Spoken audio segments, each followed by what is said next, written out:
So, I'm really excited and happy today kasi ito na tayo! Nagbabalik yung channel natin and excited ako mag-react sa mga videos nyo, sa mga nangyaring progress nyo after 2 years, almost yata 2 years ako hindi nag-post ng reacting to your calisthenics videos. So, sa mga hindi nakakaalam, yung reacting to your calisthenics video series ko is nandito sa playlist ng video na to. Pero, nagre-react ako sa mga gusto nyong ipa-react sa akin na content. For example, yung progress nyo sa planche, yung basics, muscle up, freestyle, kahit anong progress nyo.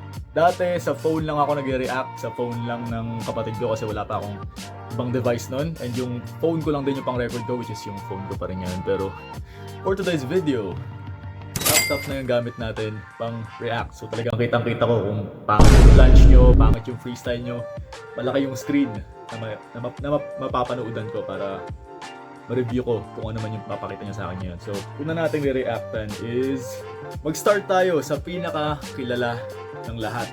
May introduce niya na yung sarili niya once na nakita nyo kung ano yung mga ginagawa niya. Okay? Parallels. Gusto ko yung ano eh. Gusto ko yung trademark niya. Wala pa yun. Wait lang. Malalaman mo na si Riazin is talagang batak sa calisthenics. Malalaman mo na batak yung isang tao sa calisthenics kapag sinusukat niya yung parallels gamit yung forearms eh. Like, sa lahat ng video ni Riazin, ewan ko na, medyo na-adapt ko na rin yan eh, no? Baka sabihin nyo gaya-gaya ko, pero na-inspire ako na bawat attempt ko sa kung magpa-planche man ako, kung mag-handstand push-up ako, susukatin ko yung parallels gamit yung forearms ko. So, si Riazin kasi ganun lagi ginagawa. So, medyo na-inspire na rin ako kay Riazin. So, shoutout sa'yo bro. Ito natin. 4. Grabe! Clean. 90 degree. Straddle. One arm. Okay, may konting hold pa. 2.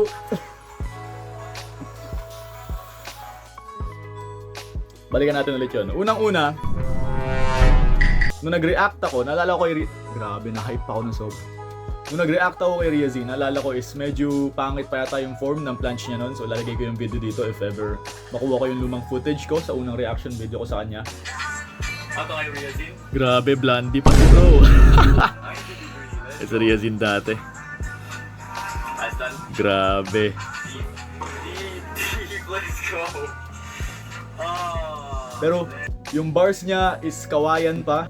Tapos nga may parallels na siya, may pull-up bar na rin siya na maganda. So, grabe yung progress. Bukod sa lakas na progress, sa progress niya sa lakas, nakakatuwa rin yung progress niya when it comes to the equipment that he's using. So, ma-asenso na rin si bro. Start tayo sa full planche Riazin. So,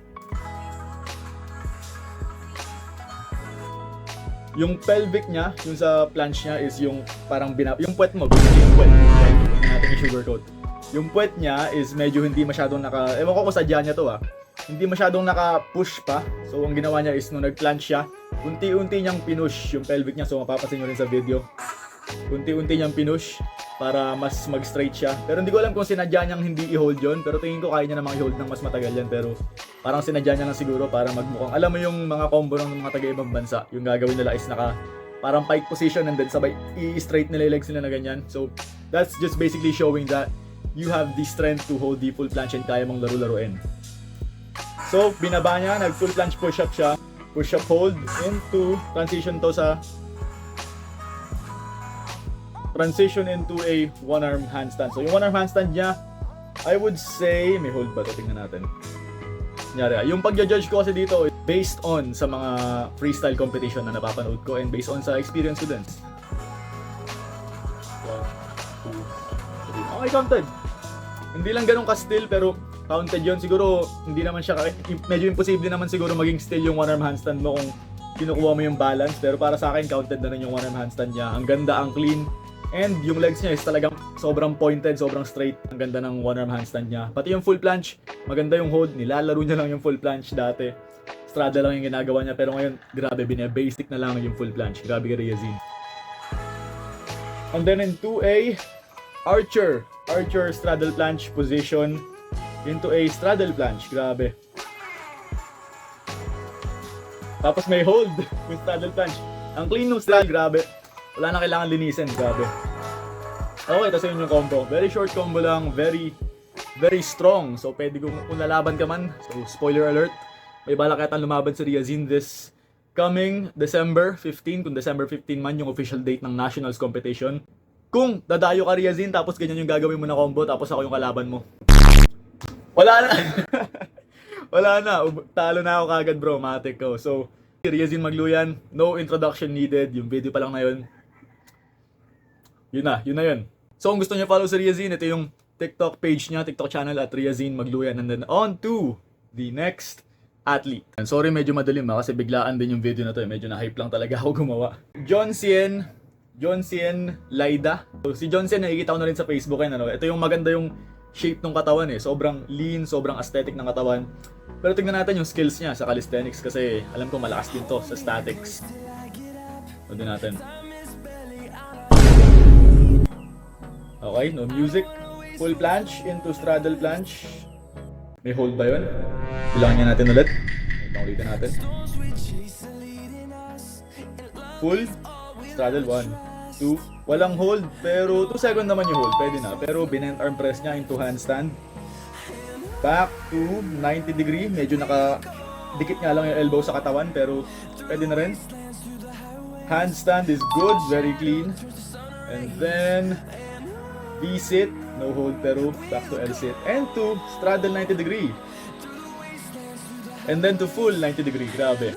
Solid na rin actually. So, malinis yung mga niya, yung mga holds niya, no? Wala lang masyadong hold time pa, pero when it comes to form, malinis yung holds niya. For example, yung straddle planche, yung full planche mo sa una, tingin ko naman hindi mo na need masyadong i-start to full planche yung combo mo agad kung hindi mo na-hold masyado. Pero tingin ko naman yung una mo, yung nag-try ka mag full planche, hindi ko alam kung sadyain kung sadya mong inalis yung legs mo tapos binuka mo into straddle. Pero so tingin ko naman kaya naman niya eh. Siguro more time pa, more holds para mas lumakas yung shoulder niya and yung mga muscle na gamit sa planche. Pero overall, maganda yung combo, malinis.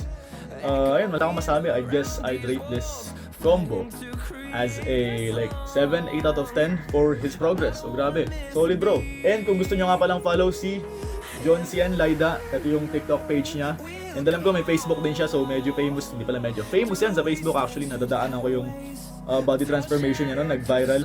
Follow nyo siya, sobrang worth it tignan ng page nito kasi malaking potential niya din, parang si Riazin. And then off to the next athlete, Jel Street Workout. Ayan, so si Jel is, ano to di ba? Yung World Pull-Up Day sa Davao. Let's go. Parang mag-showcase siguro sila ng skills nila. Let's go. Pa-front to dahil naka-dip bar siya. Clean. Press, pwede na rin, maganda. Straddle, okay. Gumamot pa. Panis. Clean. Tapos sa full. Medyo mataas pero kaya niya, may hold. Siguro na-hype lang din siya. Clean. And then into front lever ulit. Back to straddle. Okay, malinis yung straddle niya. Pero kaya niya rin full eh. Back lever, sayad ulo. Yun din problema ko sa parallels. Kapag masyado kang matangkad sa parallels, sumasayad lagi yung ulo mo. Not to brag, pero sa mga 6-footer dyan, 5'11", medyo matangkad. Tapos may tip bar kayo. You guys know. Okay. Straddle press. Tapos, back lever. Back lever, may hold. Okay, may hold yung back lever. And ang clean din. Let's go. Isa pa ng full to. Full. Ang clean actually, no? So, yung unang ginawa niya is nag-front lever hold, and then front lever press. So, yung press, tingin ko may ililinis pa yan kung itutulak mo pa ng konti hips mo. Para ang maganda kasi, ang basehan kasi sa press is talagang naka-straight ka. Yung front lever press ko, baka sabihin nyo, yabang ko. Yung front lever press ko, ang pangit pa sa ngayon, pero ayusin natin yun. Pero yung sa akin kasi dati nung sa competition, pag ganun eh. Yung nauuna yung legs, tapos tsaka sumusunod yung puwet.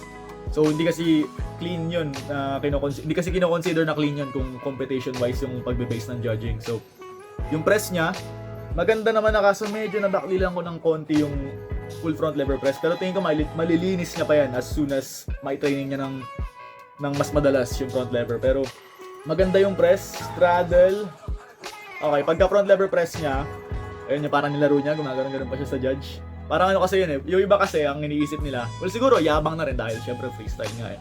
Pero kapag kasi tinignan mo yung judge sa competition, especially kapag nagsa-statics ka, parang pinapakita mo na ano, na kaya kong laruin tong front lever, ganyan, kaya kong laruin tong full planche, na basic lang sa akin to, tignan nyo kung gano'ng aganda yung form ko, ganyan. Parang gano'n yun eh, basically gano'n yung, at least yun yung meaning nun para sa akin. So parang pinapakita niya na, I can do this all day bro, parang kaya ko magtagal dito, gano'n. Tapos back into straddle press. Yung straddle press niya maganda actually, no? Tapos yung kumamot pa, tapos balik sa straddle press. More retraction lang, retract pang konti. Yung planche niya is, tingin ko, malinis eh. Tingin ko kaya niyang i-hold to ng maganda eh. Medyo mataas lang yung legs and hips, pero kung bababa mo pang konti yan, tapos na-hold po, clean na yan. 3 seconds lang naman need mo sa competition eh. Ang ganda, ang clean. Siguro na-hype lang din masyado, kaya parang medyo nanginginig-ginig yung legs. Tapos back into front lever to straddle press. Okay. Medyo napagod na rin dito kasi nakakapagod talaga magsunod-sunod na combo eh. Tapos yung back lever clean, maganda. Solid naman yung mga combo bro, actually no. Tapos ayun, in terms of your level, malakas ka na rin. Kung beginner ka lang, kung intermediate ka, solid na rin ng mga statics mo, solid na rin ng mga combos mo. I'd say I'd give that around a 8, 9 out of 10, especially yung planche mo, halos na-hold mo na eh. Medyo mataas lang yung legs. So ang gawin mo, ibaba mo lang ng konti yung legs, tapos i-hold mo, pigain mo lang lahat, posterior pelvic tilt, baba legs, piga puwet, hold. Basically yun na, may full planche ka na. Tapos yung front lever niya, maganda na rin yung press niya.